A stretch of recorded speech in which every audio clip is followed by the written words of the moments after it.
विकसित भारत जी राम जी बिल के खिलाफ कांग्रेस के लगातार चल रहे दुष्प्रचार को देखते हुए बीजेपी ने झारखंड प्रदेश स्तर पर एक बड़ी कार्यशाला का आयोजन किया।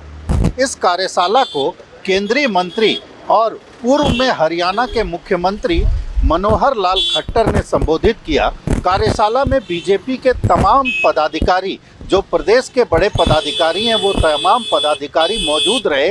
और इस कार्यशाला में ये बताया गया कि कैसे कांग्रेस इस एक्ट के खिलाफ दुष्प्रचार कर रही है और उस दुष्प्रचार का जवाब कैसे देना है। इसी झारखंड प्रदेश के मुख्यालय में ये बताया गया कि किस तरह से गांव स्तर पर और बूथ स्तर पर जाना है और कांग्रेस जी राम जी को लेकर के, जी राम जी बिल को लेकर के जिस तरह से भ्रम फैला रही है, जिस तरह से उसके नाम परिवर्तन के बहाने उसमें किए गए संशोधनों को गलत ढंग से जनता के सामने रख रही है, इन तमाम बातों को जाकर जनता के बीच रखें। बाद में संवाददाताओं से बात करते हुए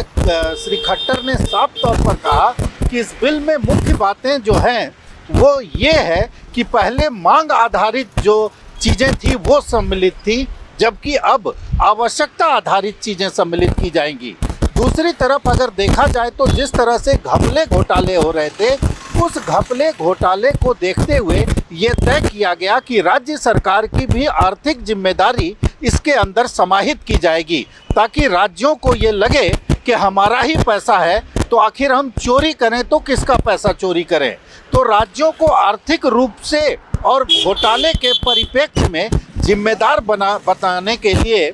60 और 40 का अनुपात रखा गया है। इसी तरह से तमाम ऑडिट की बात भी जो है कि किस तरह से ऑडिट की जाएगी और सामान्य ढंग से अगर देखा जाए तो जो केंद्रीय मंत्री ने बताया कि ग्राम सभा के द्वारा पहले ये तय किया जाएगा कि कौन सी आवश्यकता उस गांव के लिए है और आवश्यकताओं की प्राथमिकता तय करके जिला स्तर पर भेजा जाएगा, जिला से प्रदेश स्तर की कमेटी के पास जाएगा और प्रदेश कमेटी के पास से केंद्रीय कमेटी के पास जाएगा। और सबसे अच्छी बात ये होगी कि ये सारी प्रक्रिया ऑनलाइन की जाएगी, ताकि किसी भी काम में विलंब ना हो। उदाहरण के लिए कि अगर इस साल ये तय किया गया कि ज़्यादातर गाँवों से अगर शिक्षा के क्षेत्र में सुधार की बात कही जा रही है, आवश्यकता व्यक्त की जा रही है, तो शिक्षा को लेकर के पूरे देश में 7 लाख गांव हैं। अगर 5 लाख गांव चाहते हैं कि उनके गांव में शिक्षा के स्तर में सुधार हो,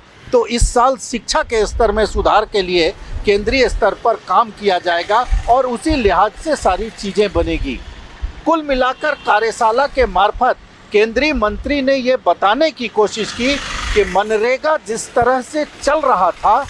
वो आम लोगों के लिए हितकारी भी नहीं था और 2047 के विकसित भारत के प्रधानमंत्री नरेंद्र मोदी के सपनों को कहीं न कहीं पूरा नहीं कर रहा था और उसे ही पूरा करने की व्यवस्था इस नए एक्ट में की गई है।